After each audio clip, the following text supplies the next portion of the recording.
Yes, now it's being recorded. I can't be at the August meeting. Okay. Or the September. Right, right. All right, okay. So thankfully, all of Lindsay's stuff will be recorded. So if you have any questions about how it goes together, just let me know, and we can touch base and answer your questions. Thank you. All right.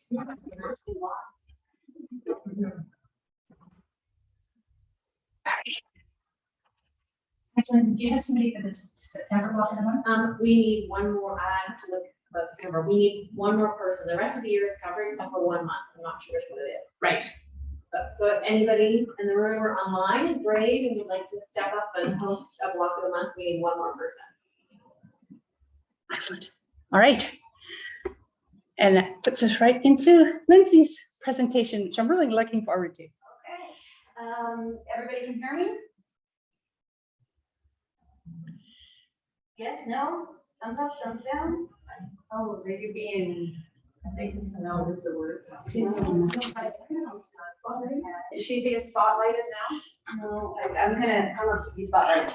Sorry, can everybody hear me? Yes? No. No? Oh, no. Okay, good. PowerPoint. Action.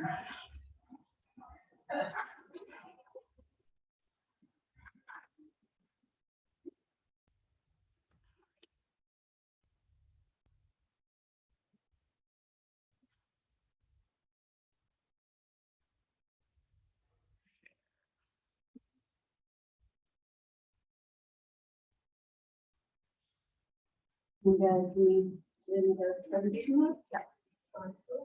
Thank you. There you go. All right. Yes, okay. Okay.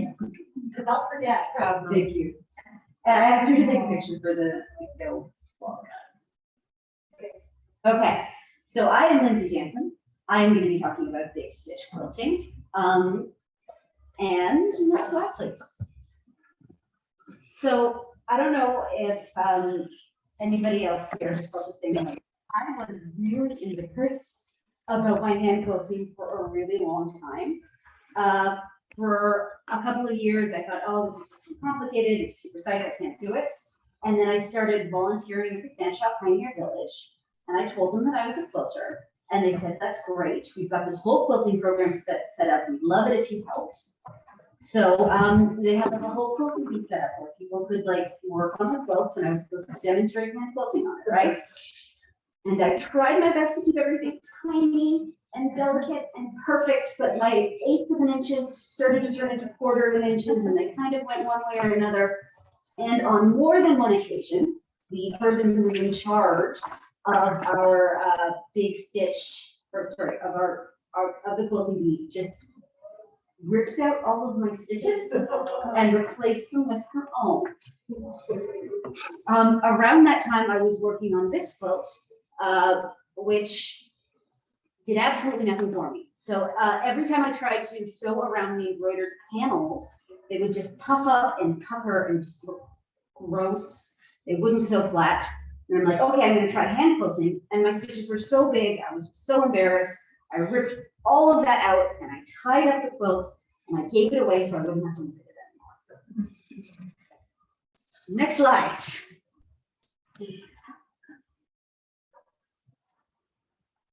Okay. A couple of years after that, I got this skeleton quilt, which is maybe not everybody else's cup of tea, but I just love. I love how it's like spooky and Victorian. And I love the little border that it has too on the panel. Border. Yeah. Yeah, I put all the pictures on the PowerPoint so that the people at home can see the PowerPoint, because I'll just be a tiny image there. And I had no idea what to do with it because I didn't want to lose the border. But there's just all this white space, right? And I realized that my big stitches actually would fill up the space, and that they make it look spooky and vintage, and the fact that they're big and a little uneven adds to the vibe. And I realized that my big stitches could be beautiful. So I'm going to take you on a journey with that. Next slide, please. So are you still volunteering? No, I haven't volunteered there in a while. I was doing that when I worked at the Catholic School Board, and I had the whole summer off, and now I don't anymore. So I volunteer elsewhere. I'm actually with the LCC now, as of like 2 weeks ago. All right, so this is another quote from the Pioneer Village days. So this is all these hash bar triangles that were left over from a charity quilt that Mom and I did together. And that means that they're all kind of weird sizes, so they weren't quite lying flat. But I found that hand quilting takes that not quite laying flat and gives it a beautiful texture. So it's sort of rippled and wavy and soft. It's also a mixture of hand quilting thread and just like regular variegated embroidery thread, and I think it looks super cool. Yeah, and it was a sort of a Canada 150 thing. So maybe. It's really cool. Yeah, next one. So it adds texture. It also offers a flexibility that you really don't get from machine quilting. So I have this beautiful jewel box quilt. I've given it to charity. It's raised like $200 an auction or so for the New Hamburg relief sale. And it is, so those lovely Andrea Zhang Jackson jewels, all done on point, which meant that I have these huge diagonal sections that I decided to do in a lovely Essex linen, but it also meant that it warps. Like linen just, it stretches, especially if you cut it on a diagonal. And I would have like these folds that were like an inch wide. And I used some delicate hand stitches as well as like the actual quilting to make it flow. And like with a machine quilt, they'd have just been puffs. And in this case, it just looks elegant and intentional and soft and gently rippling. So it's a really good hack if your quilt is warped a little. Hand stitches will make it look nice and like you did it on purpose. So next, there's a bunch of different aesthetics that really benefit from big stitch quilting.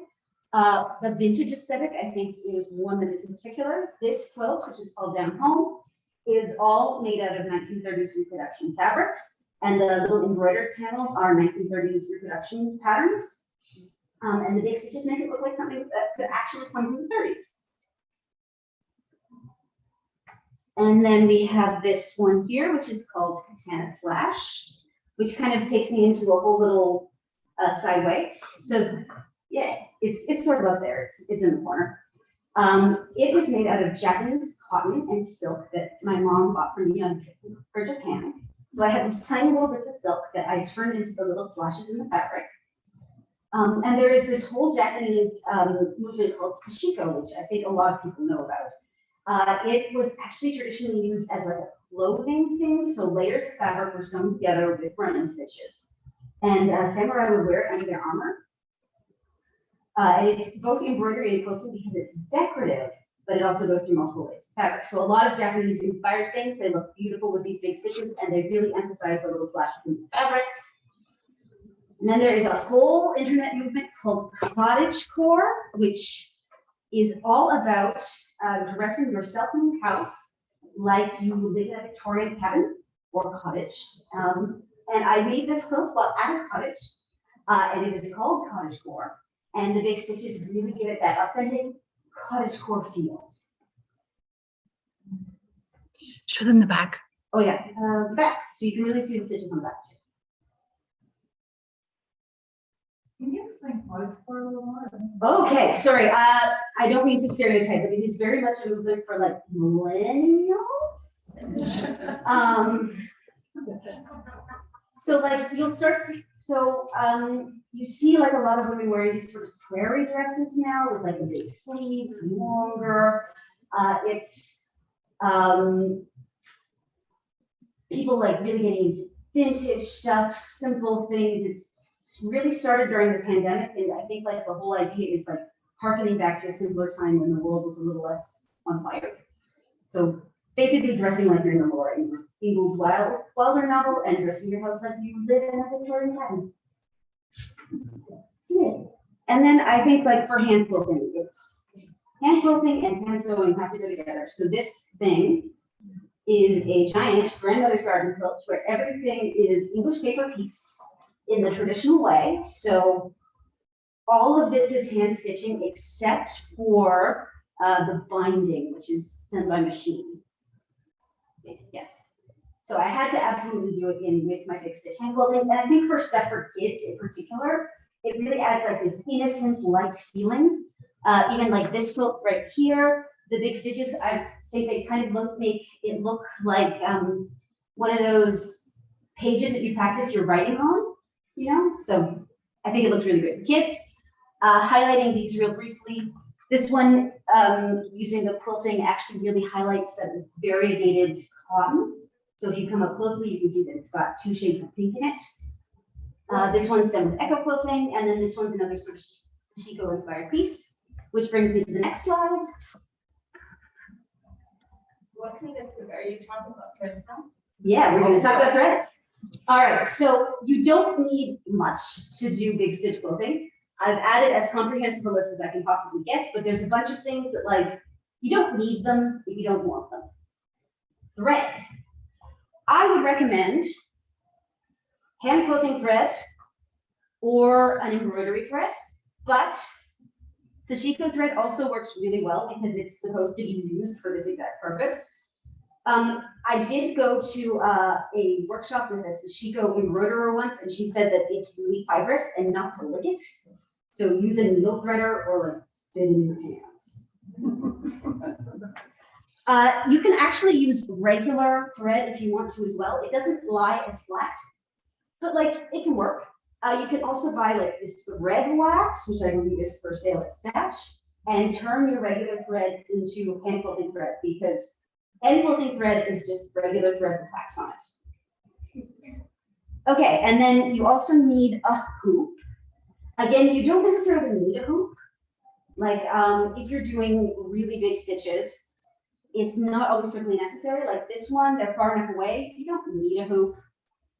But I find that if you want to have something a little more precise, it's a good idea to have one. So something large and wooden like this one, I really like, because you can manage the tension between the 3 layers and then easily move it to the next part of the quilt that you want to work on. I find that the plastic one gets stuck a little. That's just a personal thing. All right, and then for needles, these are very traditional hand quilting needles. They're very tiny, they're very sharp. You can't get more than 1 big stitch on them at a time. I like a good Sashiko needle, which is nice and long. You can get good 3 stitches on them. That's how I do it. Basically, you want something that is longer, a little blunter. It's still okay to be good sharp, but big. And then if you want to do marking, you need something to mark the quilt with.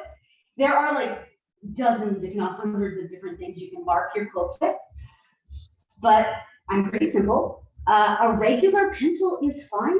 They don't always wash up perfectly, but you're usually going to be covering them with thread. Okay. One of your standard quilting pencils, also fine. This is like a chalk pencil, quilter's pencil. But a little hack that I picked up on the internet is actually just to use soap. So like you save the little bits of soap that you have left over when a bar is almost done, and then you use it as a marking tool. It washes off like the best I've ever seen anything wash off. But if you're like picking up your quilts and taking it places, it does rub off a little bit. So there is that. But I think it works really well, and it's kind of what I use now. What is that other marking tool? So this is a quilter's pencil, and then this is just a regular HB pencil. Nothing fancy about it. And then I've got a bunch of needle threaders. You don't always need them, but they're useful, especially if you're using Chico thread. And then actually I have feelings about thimbles, which is that these completely get in your way. And like, they maybe protect your hands, but your hands are stuck and it's really hard to work with them. The plastic ones are better, but honestly, like your hands still hurt just about as much. Like, I'm not really sure what the point is. The best ones I've ever used are these leather thimbles. Like I find that they give you a little more flexibility than the metal or plastic ones do. And there's a little hard bit in here that like protects your hand from the needle. They're also good for gripping when you've got the needle and you can't get it through. Yeah, yeah. Because I don't actually use a thimble that much, but then I really mess up my hands. Like I get these like repetitive pressure marks on my hands from like where the needle comes in. And they last like a week and then they go away. But my internal debate is kind of, do I want a really pretty and delicate fancy quilt, or do I want pretty hands? And I usually go for pretty quilt over pretty hands. But that's me. And then of course you need like some kind of quilt sandwich, your batting, backing all together in a hoop, whatever you like. So this is really the most important part. There's some kind of needle and some kind of thread, and everything else is just a bonus. Next up. What depth is your, let's see that some of them are almost like a half inch. Yeah, I think that's just a good quarter of an inch. So you hand base your. Yeah. Yes, next thing. Okay, actually, second thing for next. Oh, actually, maybe I didn't mention it. I did, yeah, I do hand base my quilts. I like the flexibility of it. I put in like these big stitches, like the size of my hand, if not bigger. Because again, the thing about hand quilting is that it just offers a chance for the fabric to like breathe and sort of flow together, especially in something that we normally puffer.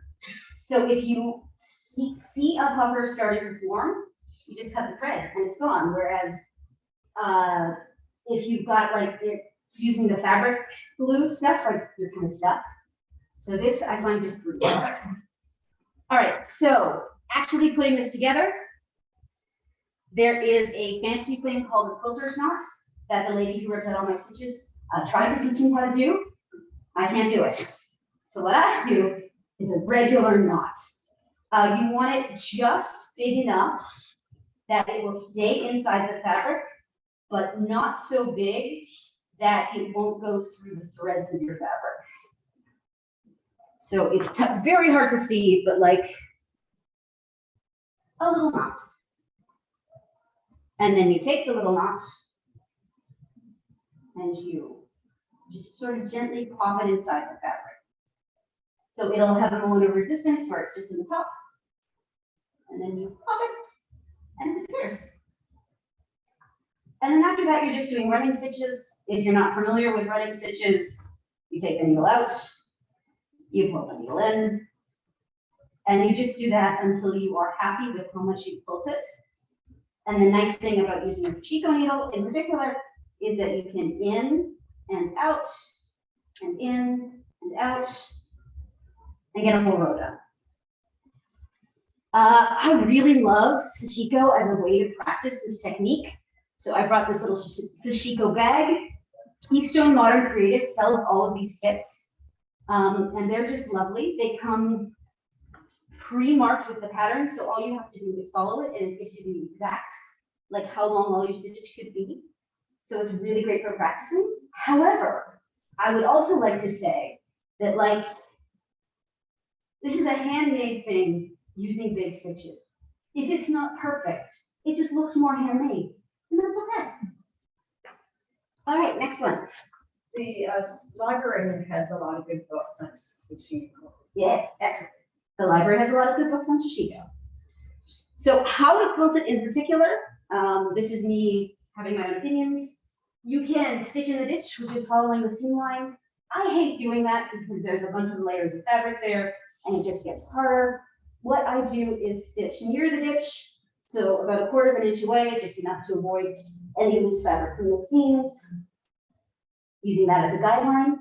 I also like tracing out cool images because it really makes them pop.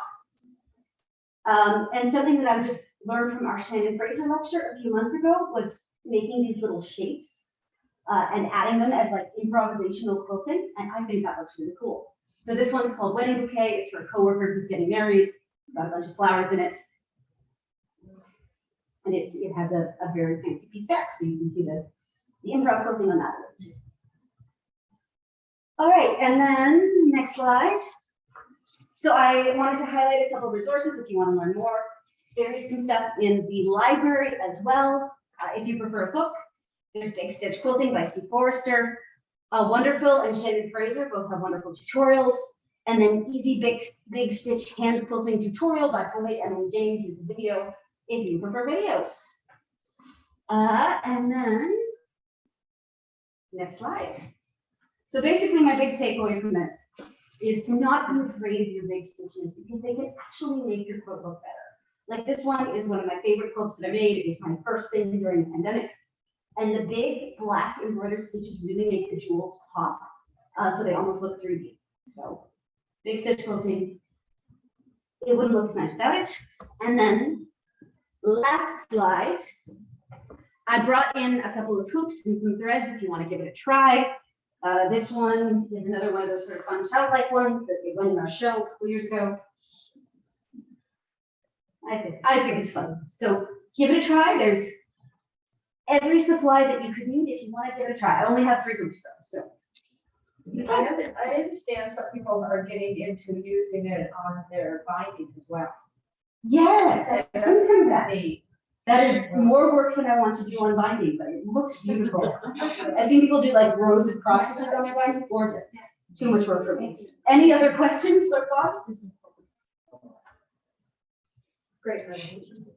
What you posted on the website in the patterns and notes, Oh, yeah, sure. yeah, so that they can get the links.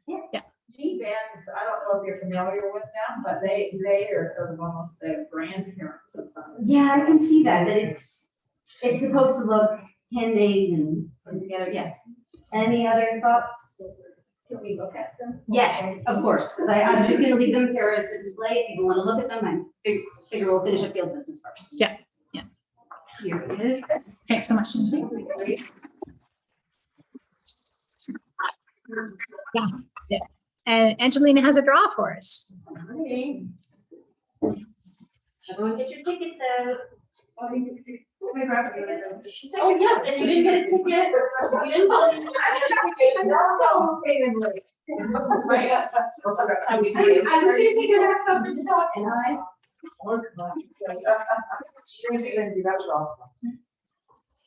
There you go. I agree. Yeah.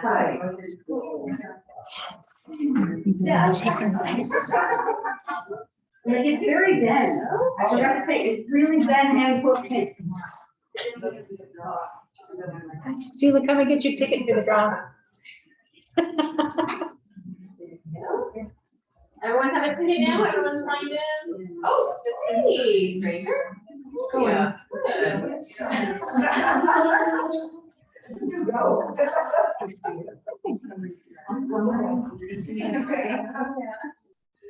All right. Everyone have a ticket? Okay. 64. Me. There you go. It's nice to be. Yeah, I mean, assuming it's 264. Yes, yeah, they're. So you can take a fat quarter, you can take a pattern, a book, there's a little cutting mat here. I'm gonna do a couple. Excellent. 68.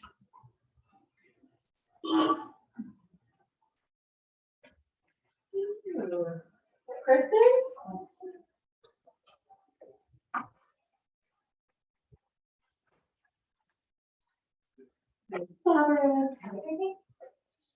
There, you can take a fat quarter, you can take a powder, you want to take a fat quarter. One more? Yeah. 80.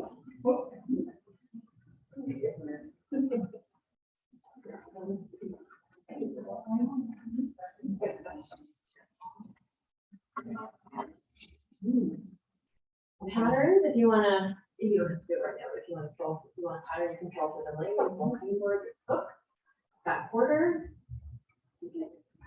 Yeah, who is not gonna take fabric? I mean, we're all just fabric addicts.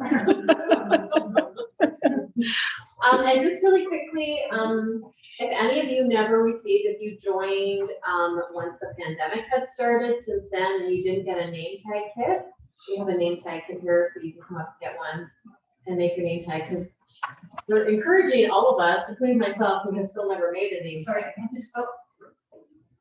Sorry, starting online. If you joined since the pandemic started and you never got a name tag kit, we have name tag kits.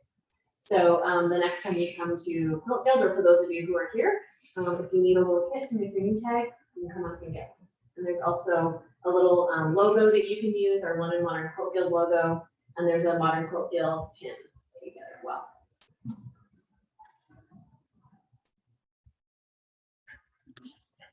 All right. And Angelina, there's a question in the chat. Which month do you still need a volunteer for the block of the month? I don't have my spreadsheet in front of me. I don't have my spreadsheet in front of me. I have to go over the books. Okay. All right. You'll let us know. I think it's soon. It might be next month or the month after. Okay. August or September, maybe? Yes. one of the two, I believe. Okay. All right. And I'm not sure why this is still up on the screen because Yeah. I'm not sharing it on my screen though. Yeah. May I? Yeah. Oh, it's still looking for something to share. But we can put it on the show and share because that's next. That works too. Yeah. We have a lot of trolling left Yeah. Please up. No.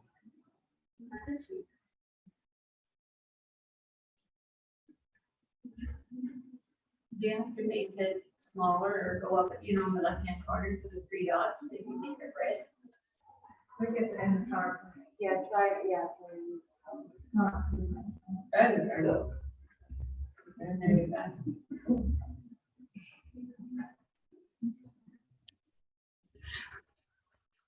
Hang on for technical difficulties. Yes, try to skate. And now you don't even have. How about the camera thing? Actually, I've seen. What was the suggestion? Try a skate. Yeah. So now you'll need to go back to your group. Are you in the Google Chrome? Is that what you're using? I'll go back into my Zoom Your meeting. Zoom camera at the very bottom right.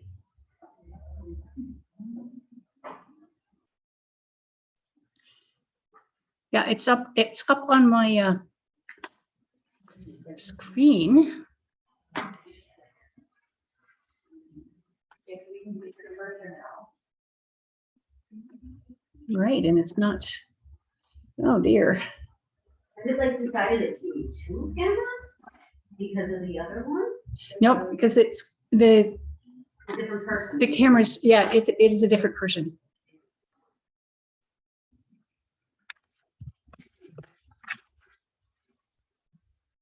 Technology is so great when it works. Yeah. And Yeah. so sucky when it doesn't. Are you hardwired using the overhead projector?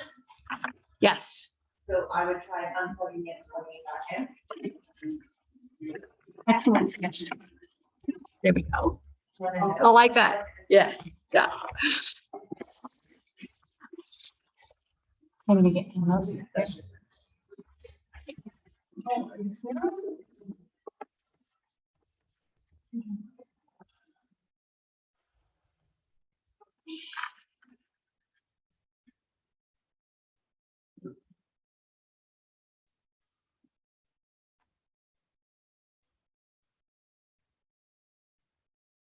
All right, I can't see it.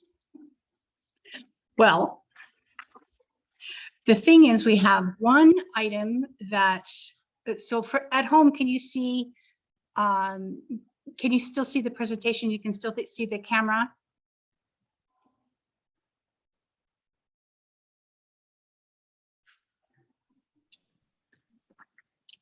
We can see the camera and the person sitting there at the table in the red. Perfect. All right. So it's, yeah, we can see you. All right.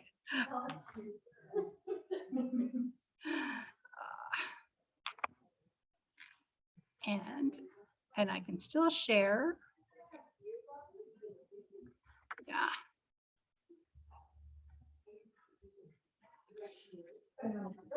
We do have one item that was shared from somebody who wasn't able to make it today. Is it me, Andrea? Yes. Because I'm here. Oh, perfect. Excellent. Okay, so we will just do it all in person. I didn't know if I was gonna make it or not. Yeah. It went weird when I tried to share this the last time, so I'm not sure if this will fix it or not. Apparently not. Okay. No, it's not, doesn't want to do that. Okay, so it's a good thing you're here, Andrea. So we can all see it. All right, so with the second camera, we should be able to all see it. The other thing I wanted to mention for the President's Challenge, I haven't sent out any yet to people that asked for them in the mail, because I knew that there were probably some here today that were going to be able to pick them up. But with also, I was waiting for the little labels to come in from Spoonflower. So if you haven't got one of the labels for your gem yet, pick that up, and the people who've requested them to be mailed out will get labels as well as the little gem. All right, so show and share.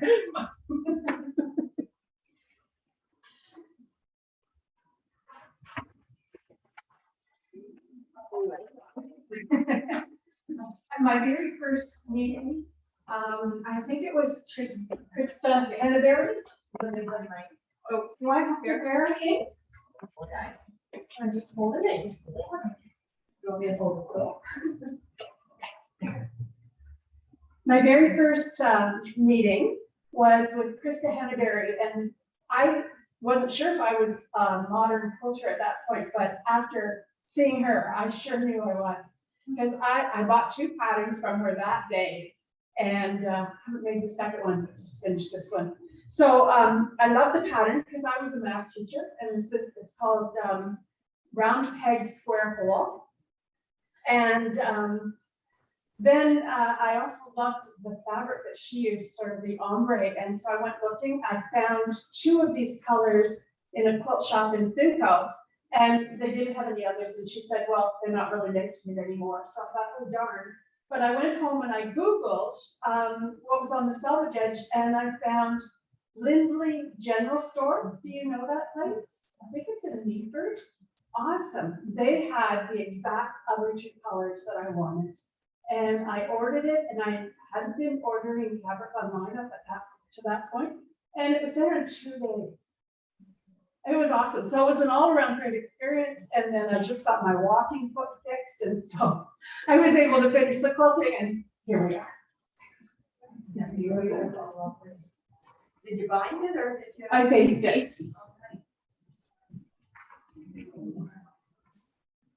And well, it was interesting changing the thread colors because I wanted to keep the white with white and the color with the color. I like So- those signature. Yeah, just 3 motions. You want to do the front? Thank you. Okay. Okay, great. Julie.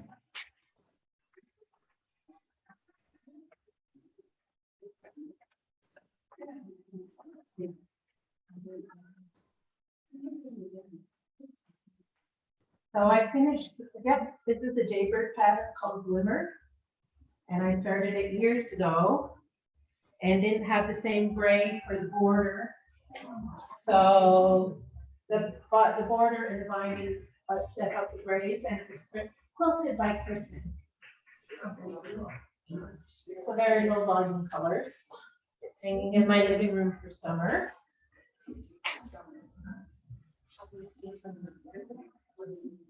Well, I have 2 wall hangings now.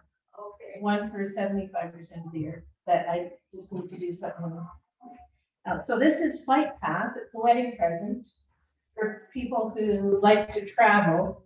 So it's I did the baby one and I did the last size. So this is throw size. This is actually sideways.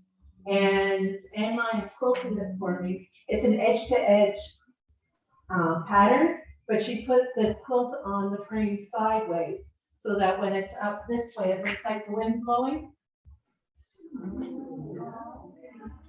Rather than just the loops going up and down. And green was envy. Where did you get that material?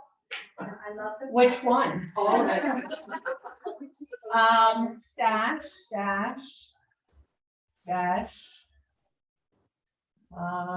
That's just a load of orange. Yeah. The background is grunge, the green's grunge. This is stash, my stash. The other stash where the stash covered green. Beautiful. The back The is back gorgeous is too. wonderful. Well, the back I got years ago at Lynn's Mills, and it actually is in 2 pieces, and I have one going one way, one going the other way, because since they travel, it's whichever way the wind blows. That's beautiful. And then I have one to donate. That was started years ago. It's another Jaybird pattern. So wrapped up with the back.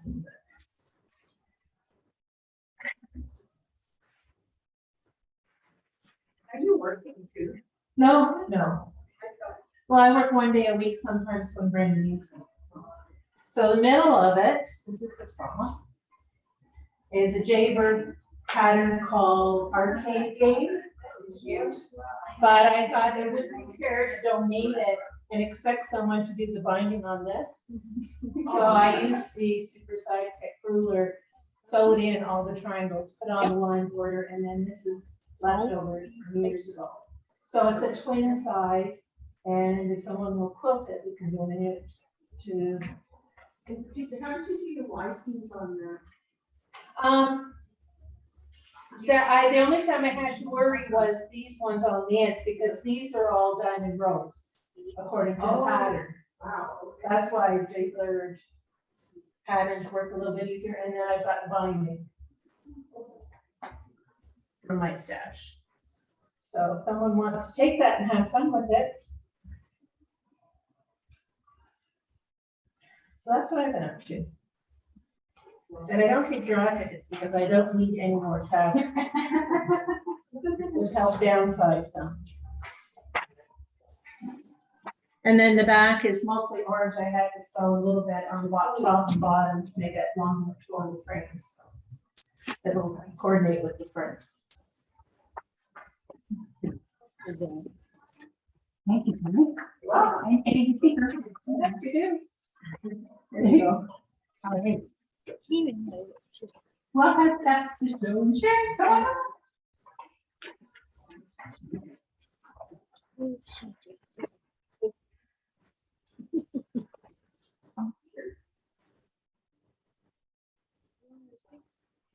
Till it's finished. Okay, second. I'm Elenka, and I wasn't here for the slot, and my slot partner was Judy. And I'm trying to be a modern cookie, so this was just bought in bold color, which I could normally do. This wasn't an actual pattern that I bought from the bookstore in Windsor, and it was almost a double-sized quilt, so I had to size it down. And then I added some stems and stuff because it felt like the flowers were floating, and I'm still kind of a little bit traditional. Anyway, so anyway, and then that's the and I face it for the first time, and I've got little so you can put a piece of bar in there to hang. But this is for Judy. She there. She's not okay. She had emailed me and said she'd be here. Okay. So what I can take it in there. Okay. Jan was showing us quilt as you go. So I did a bunch of these little cool fun houses. Jam and throw. And I did trees.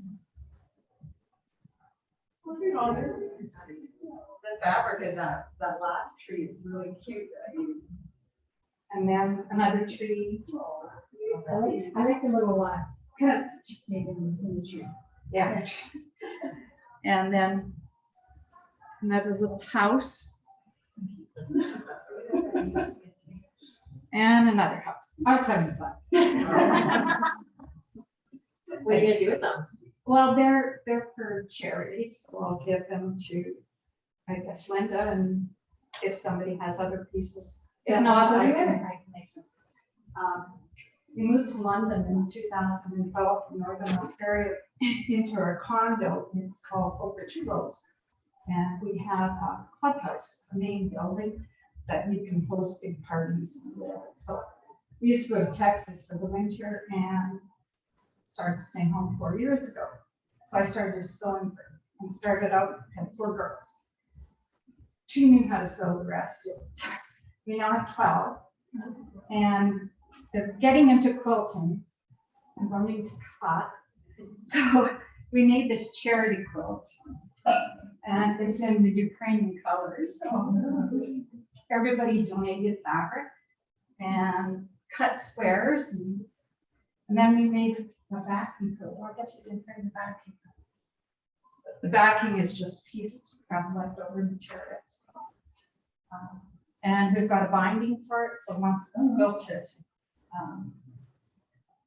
I'll take it back and put a binding on it. Wonderful. Thanks. I'll get you the other piece. Okay. Oops. Super, thank you. Anyone else? I had one. Okay.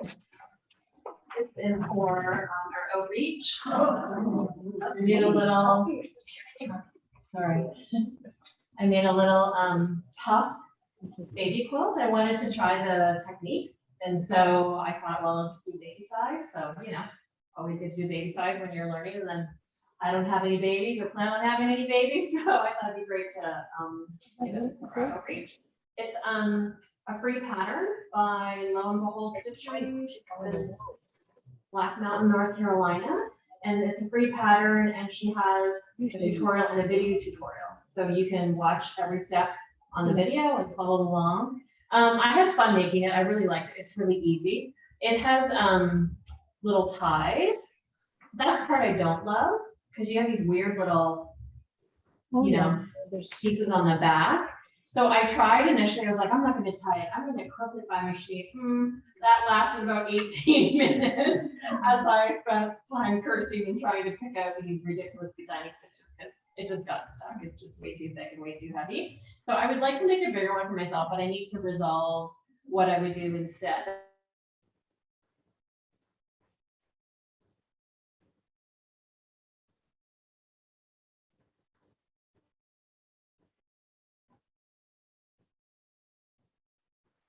Yeah, I don't think thought about that. But it was fun to make it. It's free pattern. Are the puffs? Yeah. Yeah, so the puffs have like a polyester kind of a silk just from Amazon or Michaels. This is what she recommended. She talked about the different stuff you can put in it. So it's a very small amount, but it gives a nice little puff, and of course for a baby, you know, to lay on the ground. Can I ask a question? Is the square just cut bigger than where it's going to be to make it round like that? So yeah, so you cut the square, and then you cut a smaller square, and then you start sewing down, and then halfway down, you just pull the top one, which is bigger. You pull it up to make a little, you know, a little dart, thank you. And then you just keep sewing, and you do that, and you do that all the way around, and you leave the last side open. And what you do is actually there's a whole other layer in here. So I used an old bed sheet. So every square has a backing on it that you'll never see. Because you have to make the little squares, and then you sew a row of them together, and then you stuff them, and then you sew that row closed. And then and once you've done all of that, then you add a backing on the back. So there is a whole other layer in here where you can use all your, you know, leftover fabric. I just used an old bed sheet that I had. So yeah, but it's very simple, but it was fun to make. I'd like to do a big one for a bed, I think. It's very fun. No? I have a couple things. Like, from the number of bike paths that we've had in show and share, I think that the workshop was a success.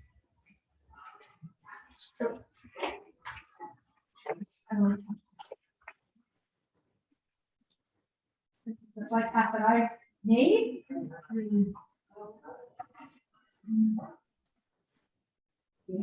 My daughter-in-law, who's never claimed any of the quilts, she's always been too shy. She said, this is going to them. Very bright, and the backing is also very bright.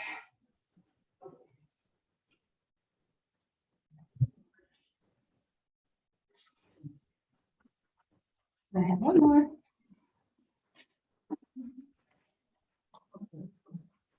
This one's called Elements. And the quilt kitchen showed this in their window. Heather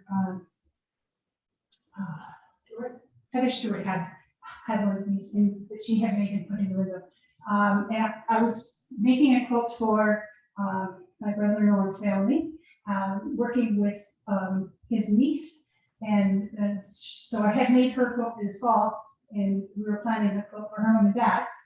And so she sent me the pictures or the palettes of the 2 universities that they went to. So there's colors from Appalachian State University, which is yellow and black, and North Carolina State University, which is Wolfpack red and black and white, and they also have blue and orange and red in the supplemental palette. So we went together for the colors all came together nicely, and it was so lovely working with this gal. She does digital drawing, like digital paintings, and her design decisions were like, I like this, and I like that, and I don't like that, and this looks nice. I sent her a couple of things, and she sent it right back saying this one. And then the same thing with the picking the quilting design in the back and everything. She was right away, and they were the choices that I would have made too. So it was a lot of fun working with her. I would like how you go into the border. Yes. On 3 dots. Yeah. Linda, what was the name of that pattern again? There's a little design called Synchronicity. Synchronicity.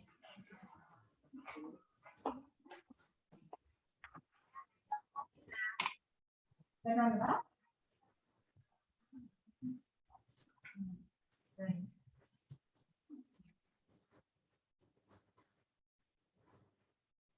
All right. Anything else? Anybody have questions or comments or things to share? That's the end of my agenda. We should do a couple more. Have one more. Yeah. Surely somebody needs more patterns. 66.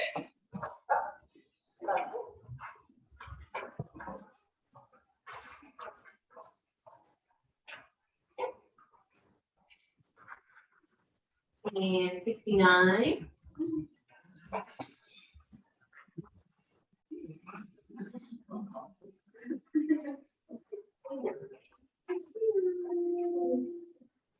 Of course. And 71. Oh, You're like it is grade 13.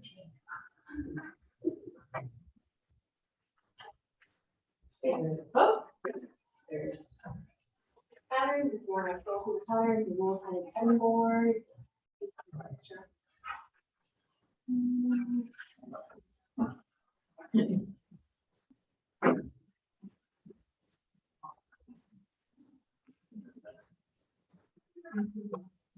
There you go. There you go. So that's all I have for today, which means that we have some lovely time for anybody that wants to stay and sew or browse the library and take some of the books home. Chat, we don't have to leave the room until like 5 o'clock. All right, thanks everybody, and appreciate everybody online. And yeah, okay, excellent. I'm going to close the meeting now.